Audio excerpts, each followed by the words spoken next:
ಪೂರ್ತಿ ಕಟ್ ಮಾಡ್ಕೊಳಕ್ಕೆ ಹೋಗಬೇಡಿ ಕೆಳಗೆ ತನಕ, ಒಂದು ಸ್ವಲ್ಪ ಗ್ಯಾಪ್ ಬಿಡಿ. ಇನ್ನೊಂದು ತೋರಿಸ್ತಾ ಇದ್ದೀನಿ ನೋಡಿ, ಈ ಥರ ಮಧ್ಯ ಕ್ಯಾಪ್ ಮಾಡ್ಕೊಳ್ಳಿ.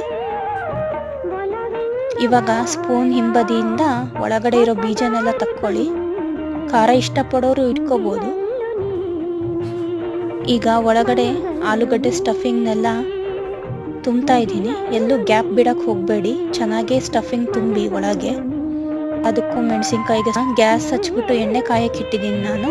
ಇವಾಗ ಮೆಣಸಿನ್ಕಾಯಿನ ಹಿಟ್ಟೊಳಗೆ ಡಿಪ್ ಮಾಡ್ತಾ ಇದ್ದೀನಿ. ಈ ಥರ ಕ್ಲೀನಾಗಿ ಮಾಡಿ ಡಿಪ್ ಮಾಡಿ ಕ್ಲೀನಾಗಿ ಎಣ್ಣೆ ಒಳಗೆ ಫ್ರೈ ಮಾಡಕ್ಕೆ ಬಿಟ್ಬಿಡಿ.